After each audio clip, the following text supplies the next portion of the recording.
வணக்கம். செல்வகுமாரின் முக்கடல் காற்று பற்றிய அறிவிப்பும் இலங்கைக்கான வானிலை ஆய்வறிக்கையும் 2025 பிப்ரவரி 5 புதன்கிழமை அதிகாலை நிலவர ஆய்வறிக்கை. முதலில் முக்கடல் காற்று பற்றிய அறிவிப்பு. அதிகாரப்பூர்வ முக்கடல் காற்று பற்றிய அறிவிப்பிற்கு இந்திய வானிலை ஆராய்ச்சித்துறை அறிக்கையை பார்க்கவும்.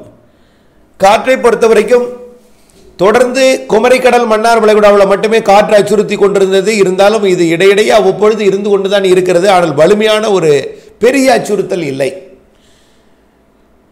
வரக்கூடிய 8ஆம் தேதியிலிருந்து 14ஆம் தேதி வரைக்கும் மீண்டும் குமரிக்கடல் மன்னார் வளைகுடாவில் அச்சுறுத்தும் காற்று இருக்கும் என்று எதிர்பார்க்கப்படுகிறது. கண்டிப்பாக 8லிருந்து 14ஆம் தேதி வரைக்கும் ஒரு வாரத்திற்கு குமரிக்கடல் மன்னார் வளைகுடாவில் மட்டும். வடகடலோரம் டெல்டா கடலோரம்லாம் இல்லை.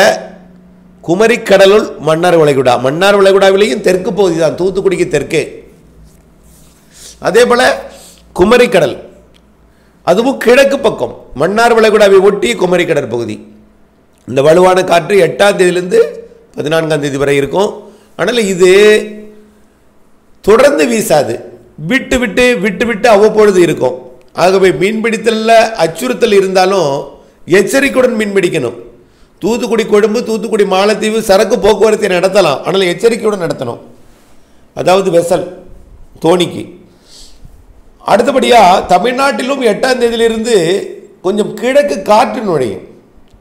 அந்த கிழக்கு காற்று தமிழ்நாட்டின் தரைப்பகுதியில் லேசாக ஒரு இலைகளை அசைக்கும். அதனால இதமான வெப்பநிலை நிலவும்.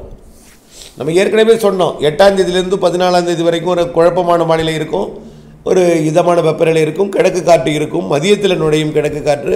அதிகாலையில் கடலில் இருக்கும். வெயில் வந்ததும் தரையில் நுழையும். ஏன்னா வெயில் வந்து ஏன் இரவில் நுழையலடா, குளிர் இருக்கும், காற்று அடர்ந்து மிகுந்த ஒன்றும் நுழைய முடியாது. எது ஈஸியாக பயணிக்க முடியுமோ கடலோரத்தையே தொட்டுகிட்டே பயணிக்கும். தரையில் குளிர் இருக்கும் என்பதனால் அடர்மிகு ஊடகம் என்பதனால நுழையாது.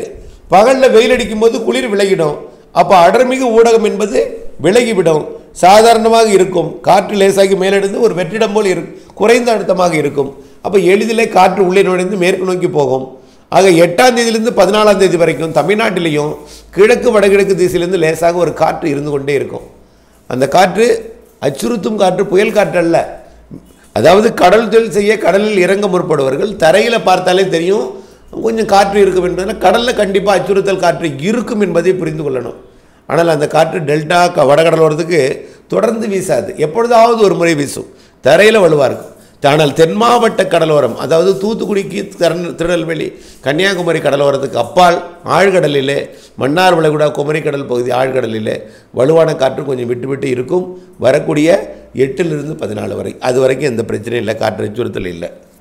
அடுத்தபடியாக இலங்கைக்கான வானிலை ஆய்வறிக்கை. இலங்கையை பொறுத்த வரைக்கும் ஏற்கனவே நாம் சொன்னது தான். அதாவது 5-6 தேதிகளில் இன்றைக்கு இலங்கையில் மிரட்டு வானிலை கண்டிப்பாக இருக்கும். தூறல் விடலாம். இலங்கையோட தெற்கு அரைப்பகுதிகளில் நனைக்கும் மழை பொழிவு கூட காணப்படலாம். இலங்கையில் 5-6 தேதிகளில் மீண்டும் 8ஆம் தேதியிலிருந்து குழப்ப வானிலை இருந்து கொண்டே இருக்கும். அதாவது இந்த அளவுக்கு தூறல் இருக்காது. இலங்கைக்கு இருந்தது இன்றைக்கு நாளைக்கு இருக்கும்போது தூறல் இருக்காது. குழப்பிட்டு கருமேகம் சூழ்ந்து கொண்டே இருக்கும். 8, 9, 10 தேதிகளில் 10ஆம் தேதி வரைக்கும்.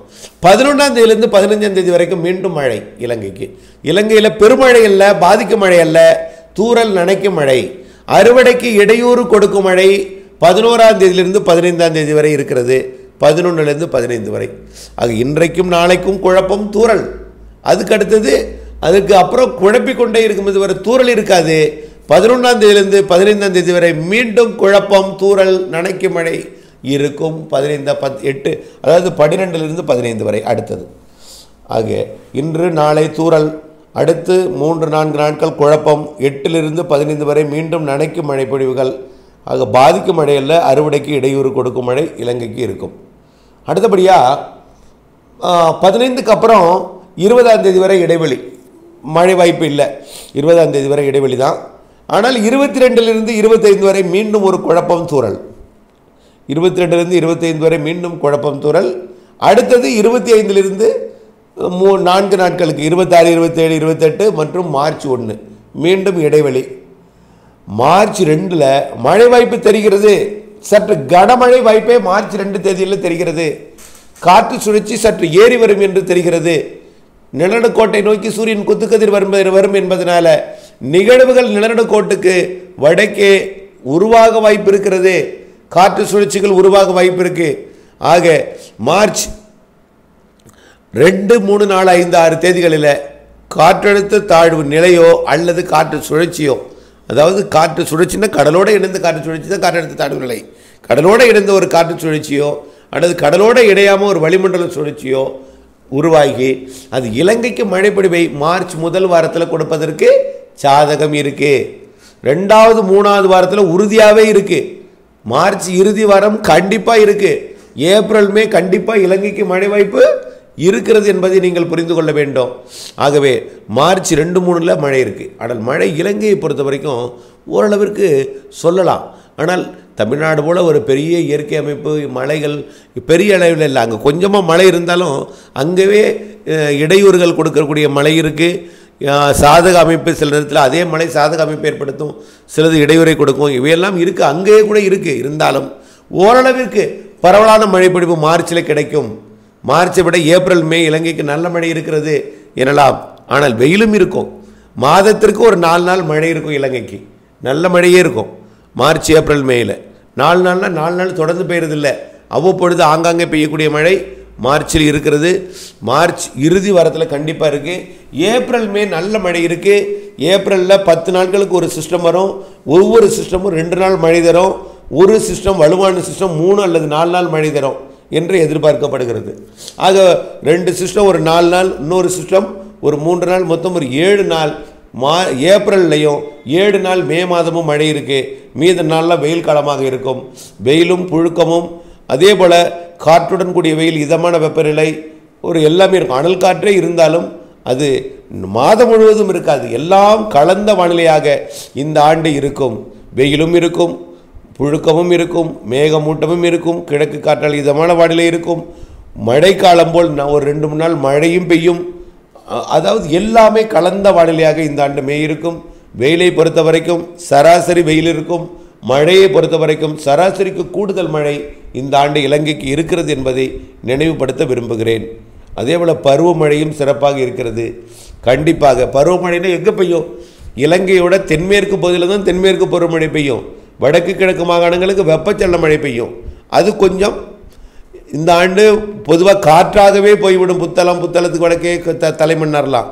ஆனால் இந்த ஆண்டு மழையும் இருக்கும் என்று எதிர்பார்க்கப்படுகிறது. காற்றும் இருக்கும். காற்றுன்னா என்ன? தென்மேற்கு காற்று வலுவாக வீசும். யாழ்ப்பாணம் தலைமன்னார்லாம் பொதுவாக தென்மேற்கு பருவமழை காலத்தில் காற்று தான் வலுவாக இருக்கும். இந்த வருஷம் காற்றும் இருக்கும். சில நாட்கள் அது காற்று சுழற்சி மழை பொழிவையும் தரும்.